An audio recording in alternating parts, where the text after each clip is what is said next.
근데 전혀 반가운 표정이 아닌데. 네, 오늘은 설교를 얼마나 길게 할까.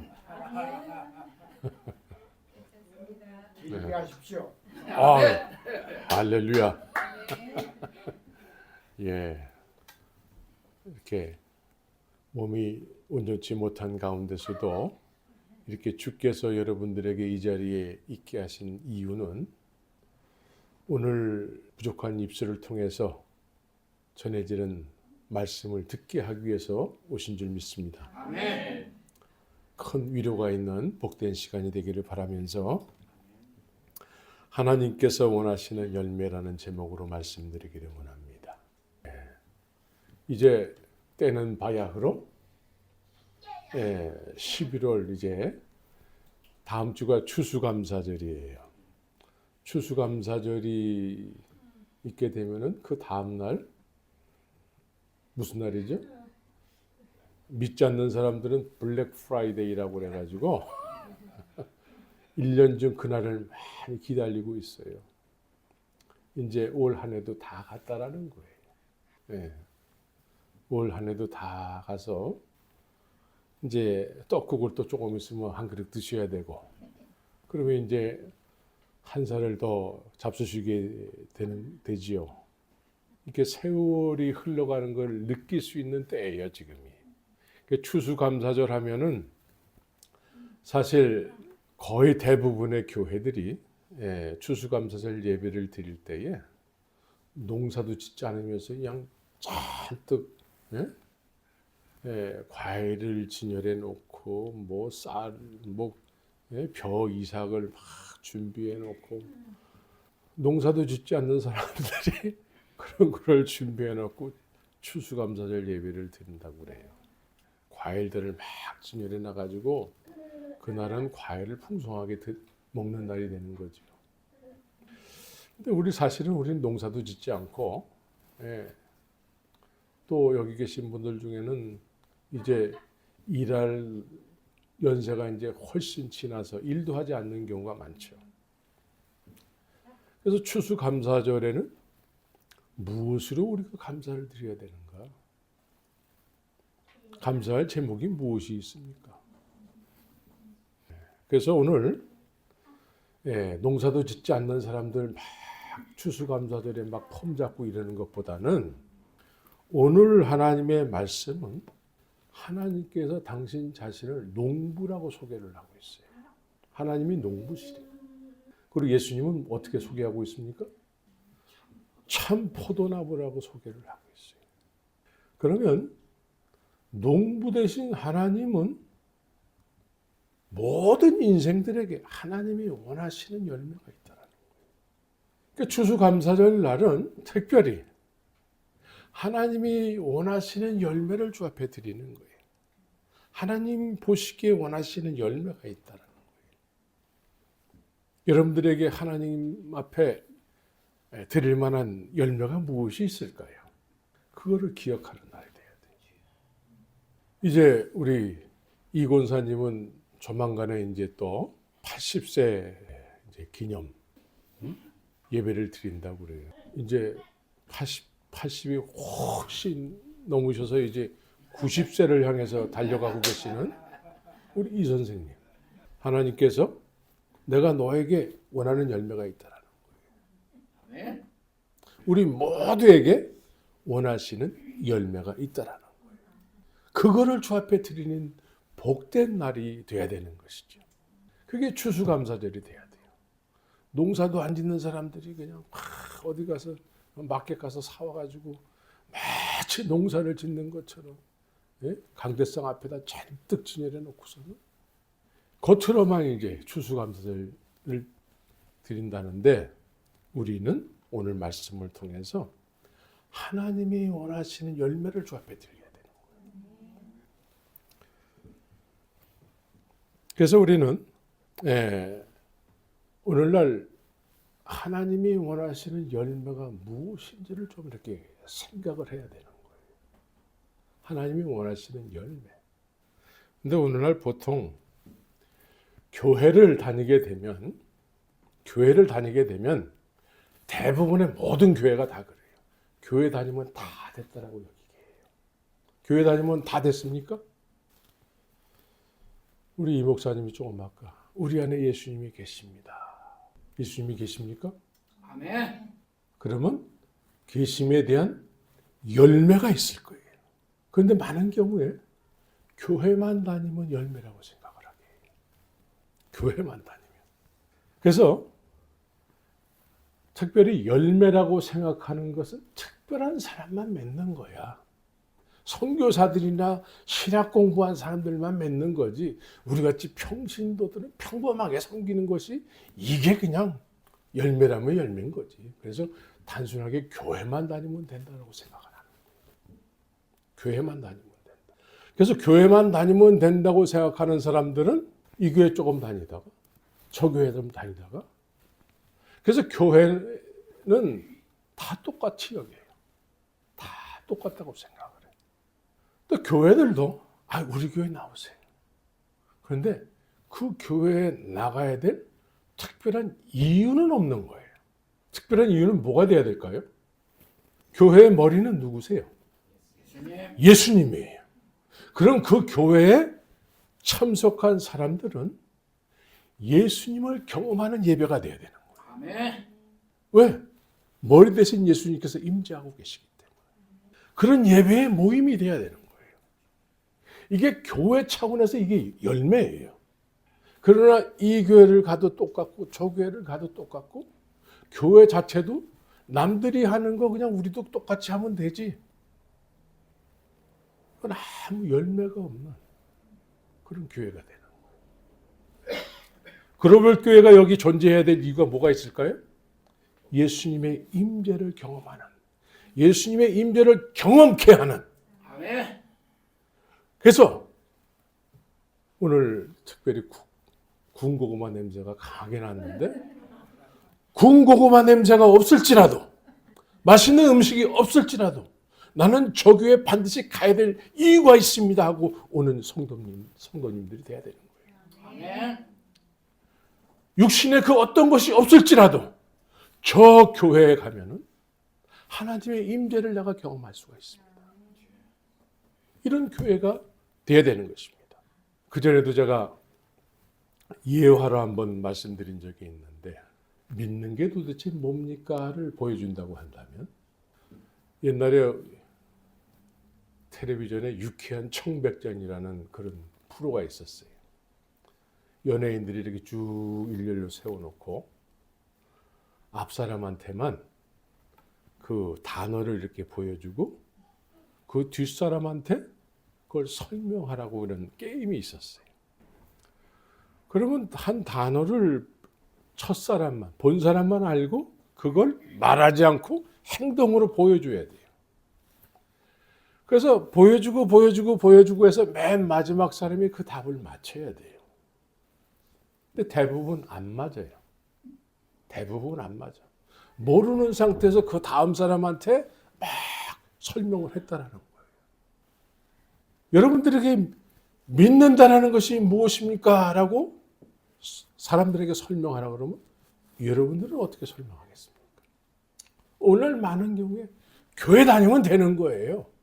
그런데 교회 다니는 사람들이 예수 믿는 그 믿음을 잘 몰라요. 모르는데 믿는다고 그래요.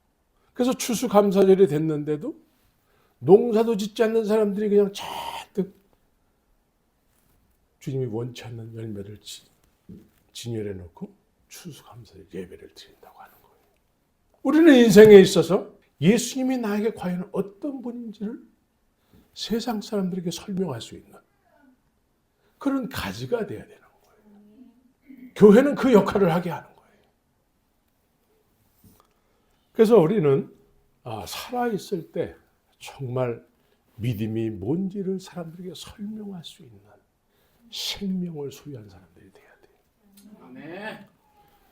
네, 우리는 후회라는 말을 사용할 때가 있습니다. 후회. 내가 그때 그러지 말았어야 되는데. 후회라는 것은 설마 하던 그 일이 실제가 됐을 때 후회를 하는 거예요. 설마. 설마 나에게 그런 일이 있을까? 그런데 그 설마 했던 일이 실제가 됐을 때 후회를 하게 되는 거예요. 내가 그때 그걸 하지 말았어야 되는데. 근데 살아있을 때 후회하면은 되돌릴 수가 있어요. 회개는 이와 같은 거예요. 회개는 내가 죄를 깨달았을 때, 그때 내가 그걸 하지 말았어야 되는데 그걸 했네. 이걸 되돌리는 것을 회개라고 그래요. 그런데 죽은 다음에 후회하는 경우가 있다고 성경은 기록하고 있습니다. 죽은 다음에. 성경은 죽은 다음에. 예수님 앞에서 내가 주여 주여 했는데 예수님이 모른대. 후회하는 거예요. 우리는 살아있을 때 후회라는 것을 통해서 설마 나에게 그런 일이 있을까? 이거를 실제 상황으로 받아들여서 정말 주님 앞에 믿음으로 사는 것이 무엇인지를 살아있을 때 알아야 되는 거예요. 그래서 이거를 아는 사람들은 언제든지 주님이 원하시는 열매를 들을 수가 있는 거예요. 그런데 많은 경우에 우리 믿습니다 하는데 우리가 믿는 예수님은 언제적 이 세상에 오셨던 예수님이죠? 2000년 전이에요. 2000년 전. 2000년 전에 오셨던 예수님을 우리는 믿는다고 하는데 그 믿음의 근거가 무엇이 될까요? 그분을 만난 적이 있어요? 우리가 예수를 믿는다는 그 근거를 가만히 따져보면은 대부분이 다 그런 건 아니에요. 대부분이 다 먼저 믿었다고 하는 사람들이 말만 듣고 믿는 경우가 많은 거예요. 근데 그분을 한 번도 내가 경험해 본 적은 없어요. 그러니까 말로는 믿는데 실제로는 믿지 못하는, 반신반의한다는 말이 맞을 거예요. 그래서 입으로는 믿는데 실제적으로는 믿지 못하는, 반신반의하는 삶을 사는 경우가 많아요. 그래서 말로만 믿는다고 하는 사람들이 이 시대에 많기 때문에 2000년의 갭은 말로만 믿게 하는 사람들을 많이 양산해 놨어요. 그래서 이런 사람들은 말로만 믿는 것도 믿는 거야. 말로만 믿는 것도 성령의 역사하심이 있는 거야. 오늘날은 이렇게 정리를 해놨어요. 근데 실제적으로는 주님의 가지라고 볼 수 없는 삶을 사는 거예요. 예수님의 가지가 돼야 되는데 예수님의 가지라고 여길 수 없는 삶을 사는 거예요. 오늘 본문에서는 분명히 하나님을 농부로 소개를 하고 있어요. 농부. 농사꾼이 쓸데없이 씨를 뿌리고 쓸데없이 시간이 많아서 농사 짓는 게 아니에요. 농사꾼은 분명한 목적을 가지고 농사를 져요. 분명한 목적을 가지고. 아침 새벽부터. 우리 이 목사님은 농촌에서 좀 자랐죠. 새벽부터 일어나가지고 곡식들은 그 농사꾼의 발소리를 듣고 큰다고 그래요. 분명한 목적을 가지고 농사를 짓는 거예요. 수확을 기대하면서. 그런데 하나님은 이런 농사꾼의 비유를 하는 거예요. 우리 인생을 이 세상에 살게 하셨을 때에는 분명한 목적을 가지고 살게 하셨다는 거예요. 그런데 예수님은 그런데 나는 참 포도나무야 그렇게 소개를 해요.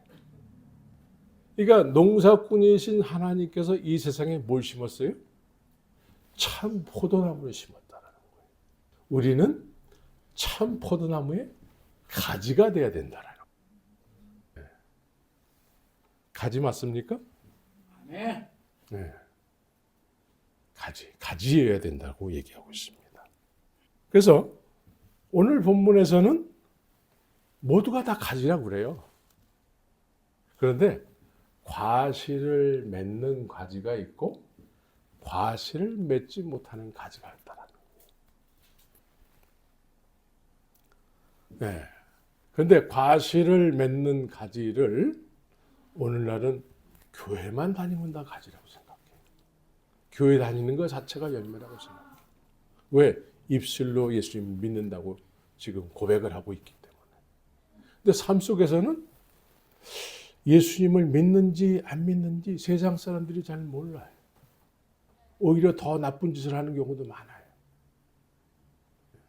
오늘날은 인터넷이 발달해가지고 그전에는 목회자들을 굉장히 거룩하게 여겼어요. 근데 인터넷이 발달해가지고 목회자들의 그 비리를 막 들춰내가지고 그걸 그냥 온 동네방네에 다 떠들어요. 그래서 존재감이 없는 목사는 그렇게 떠들 필요도 없어요. 유명한 목사들, 이런 사람들을 그것이 알고 싶다 해서 다 파헤쳐놓고 피리 수첩에 다 그냥 아주 쉽게 그런 소식을 들을 수가 있어요. 우리는 교회 다니는 거, 교회와 관련이 돼 있는 삶을 살 때 그걸 열매라고 여기게 되는데, 주님 보실 때는 주님도 그렇게 여겨주시면 우리는 감사할 텐데 주님은 그렇게 여겨주지 않는다는 거예요. 주여 주여 얼마나 열심히 했을까요? 근데 그걸 인정 안 했다는 거죠.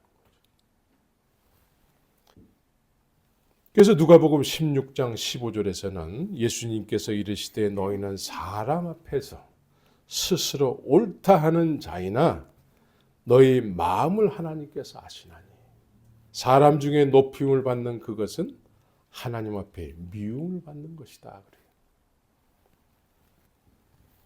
기독교 방송을 가끔씩 이렇게 듣다 보면은 인도하는 분이 이렇게 어떤 프로그램을 소개를 할 때에 거기에 이렇게 주관하는 사람들을 소개하면서 박사들을 그렇게 많이 소개하더라고요. 박사. 웬 박사들이 이렇게 많은지. 그 박사가 많으면은 예수님 믿는 거에 대해서 박사가 됐으면 더 잘 믿어야 되고 잘 믿어줘야 될 거예요. 전 박사가 아니에요. 우리 이 목사님도 박사 아니죠? 네. 박사라고 얘기할까 봐.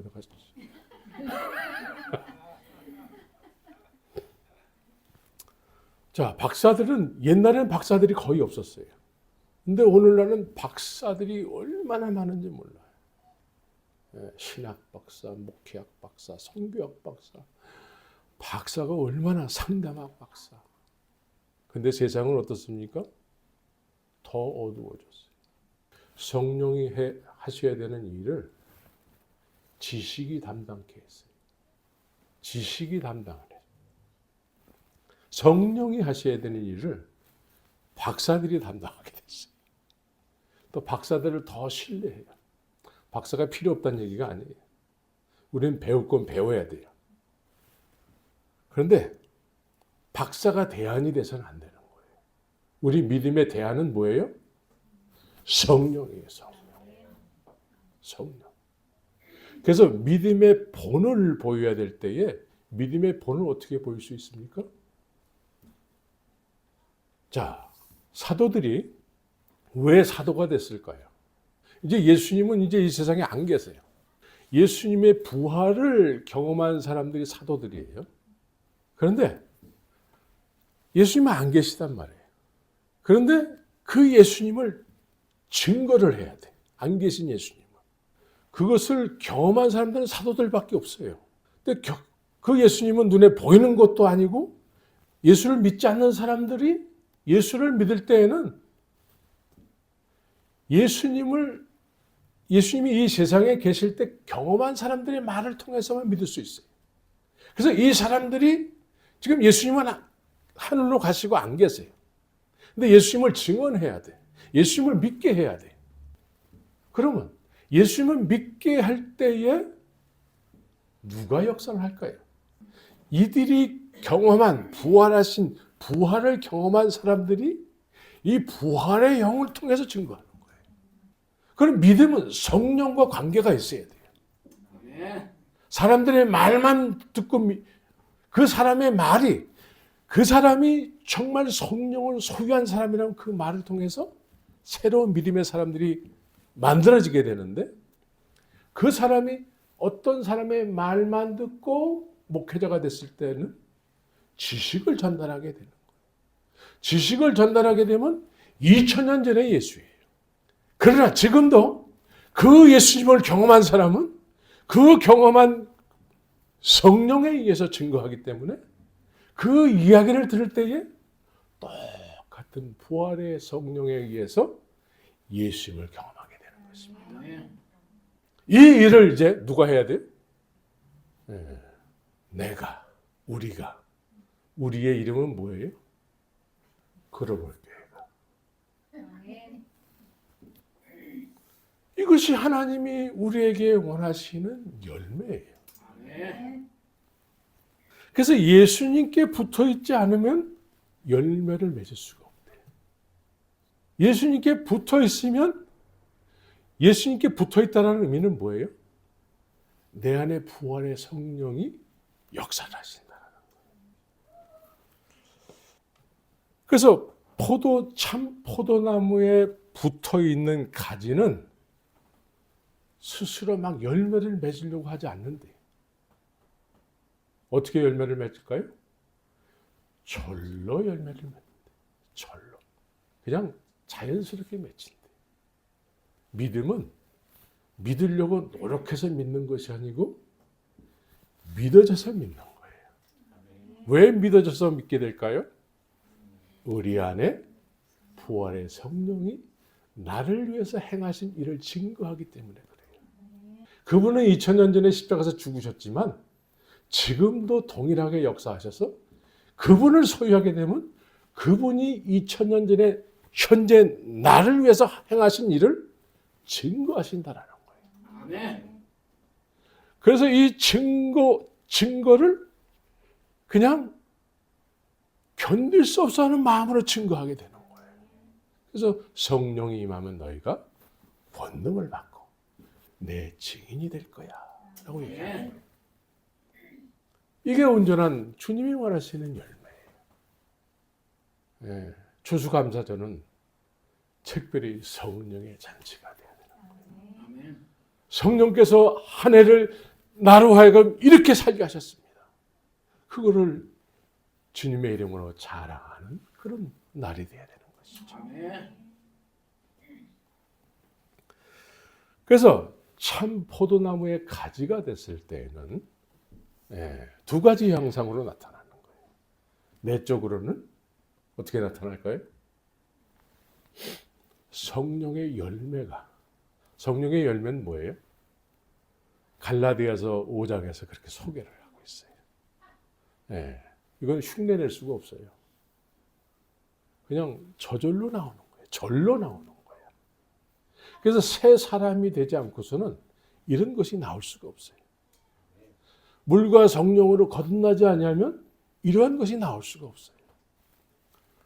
그 전에 어떤 분이 어떤 예화를 이렇게 소개를 하는데 어떤 목사님이 이제 그렇게 주일날 설교를 하고 또 옛날에는 저녁에도 예배를 드렸어요. 저녁 예배가 있었어요. 근데 그 사모님이 이불 보따리를 들고 저녁 예배에 오더라는 거예요. 그래서 왜 그러냐고, 왜 이불을 가져오냐고 했더니 그 사모님이 대답하기를 난 교회에 있는 당신하고만 살고 싶어요. 집에 있는 목사와 교회에 있는 목사가 다른 거예요. 완전히 다른 사람이 되는 거예요. 그런데 성령을 소유하게 되면 어떻습니까? 집에서나 교회에서나 똑같은 거예요. 그렇죠, 사모님? 아멘. 해주고 있습니다. 그냥 내 안에 성령이 거하시면은 거하시는 열매가 그냥 이렇게 나타나는 거예요. 그것이 뭐예요? 사랑과 희락과 화평과 오래 참음과 자비와 양선과 충성과 온유와 절제니 이렇게 세분하게 이렇게 나눠놨어요. 9가지로. 그런데 이걸 단수로 얘기를 해요. 이게 단수예요. 9가지지만 단수야. 왜 단수일까요? 성령은 한 분이시기 때문에 그래요. 그래서 자연스럽게 그냥 나오는 거예요. 우리의 배에서 생수의 강이 넘쳐난다고 그러잖아요. 흉내낼 수가 없어요. 예. 금방 뽀록이 나요. 외적으로는 어떤 열매가 나타날까요? 외적으로는 권능의 사람이 되는 거예요.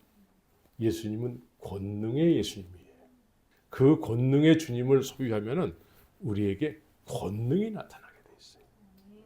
그래서 사도행전에서 권능이 나타나는데 베드로가 담대하게 일어나서 얘기를 할 때 얼마 전까지 그 사람들이 예수님을 십자가에 못 박았던 사람들이에요.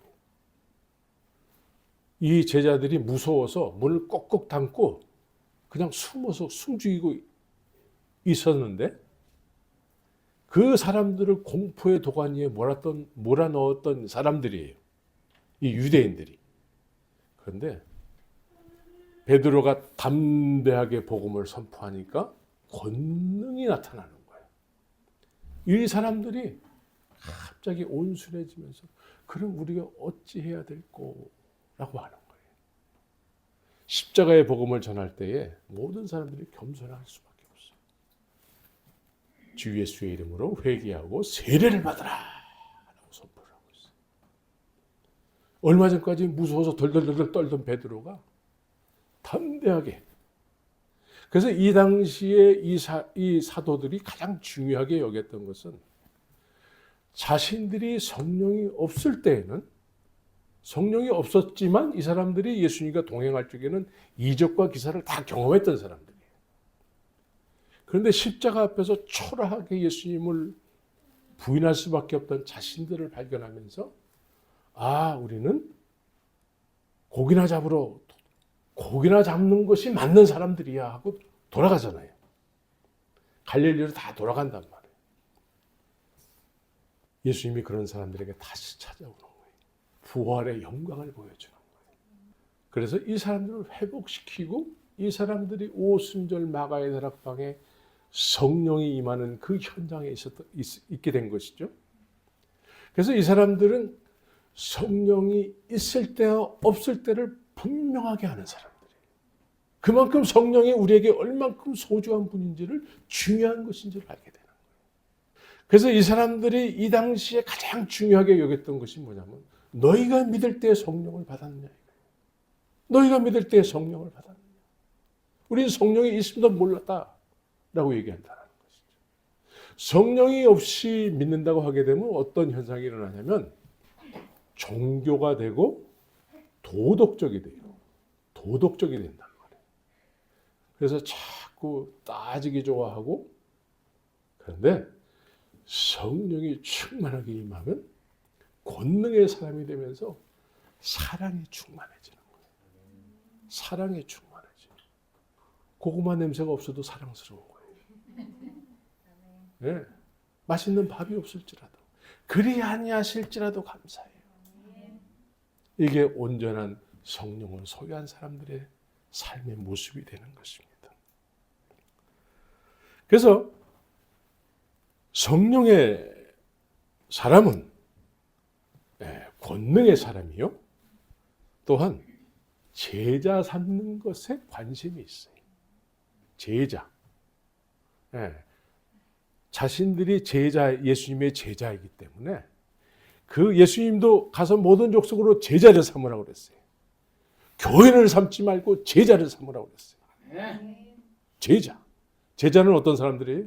예수님의 말씀을 지키며 살아가는 사람들이에요. 그래서 이 제자는 또 다른 제자를 만들게 되는 거예요. 그래서 마태복음에서는 마지막 때에 슬기로운 처녀와 미련한 처녀가 있다라고 얘기를 해요.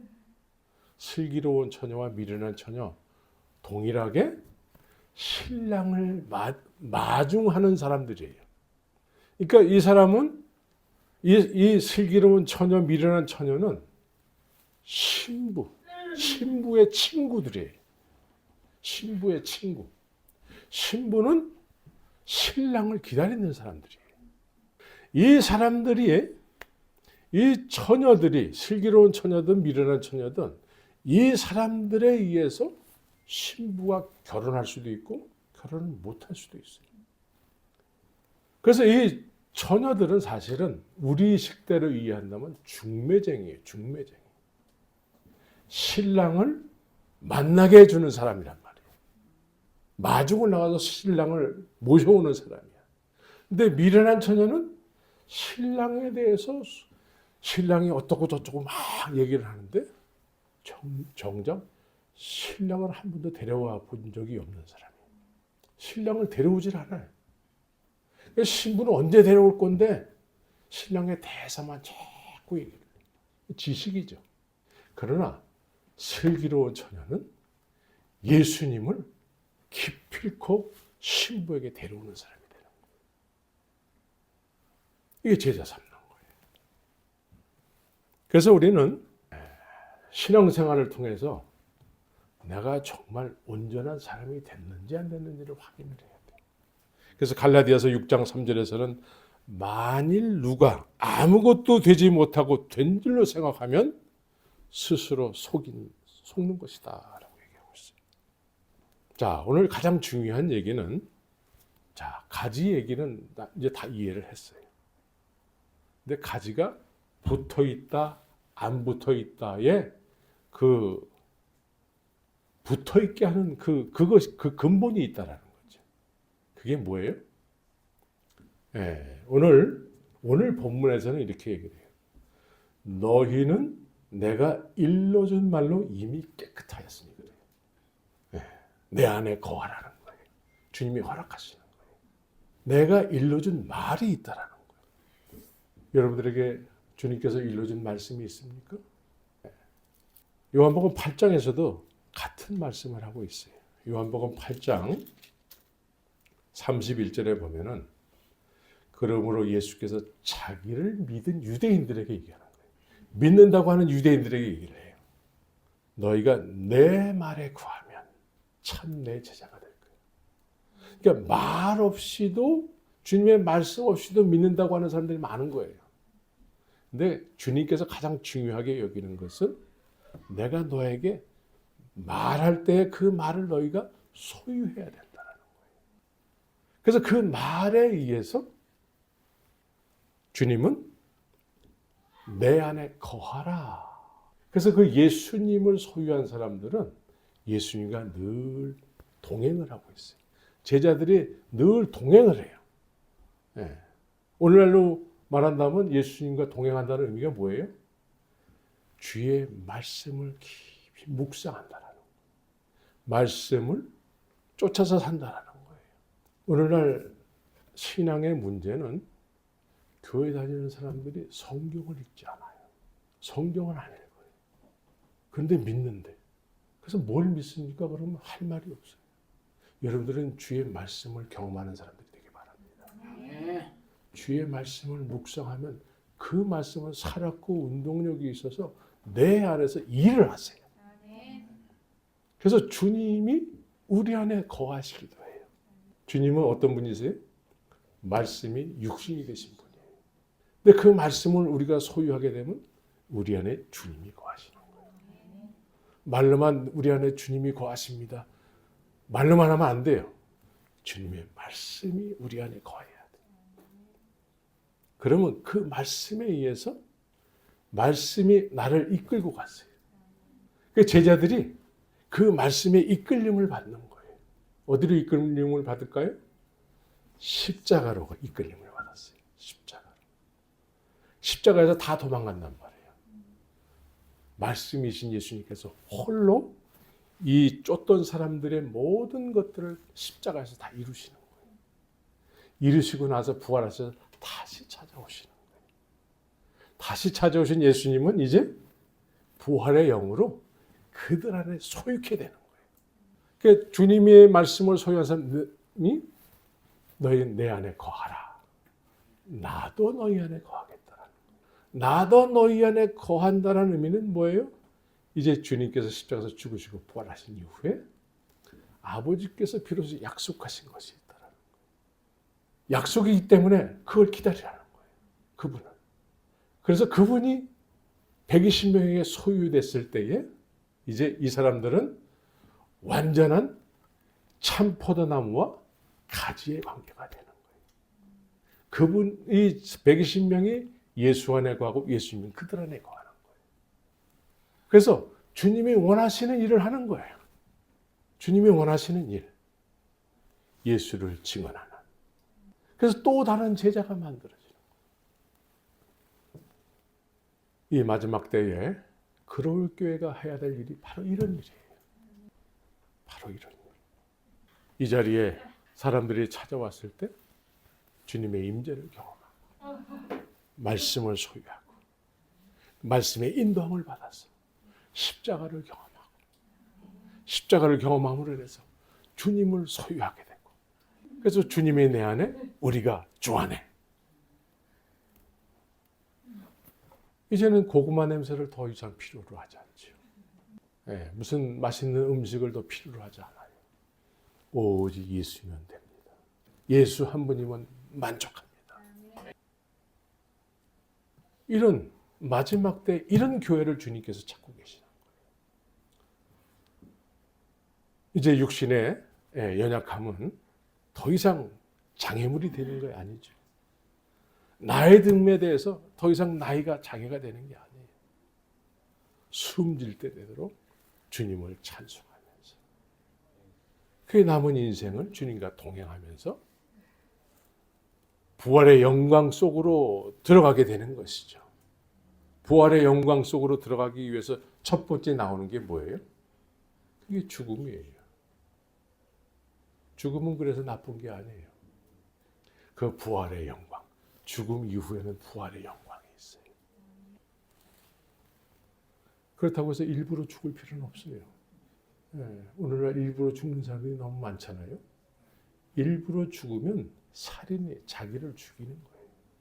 살이라는 자는 구원이 없어요.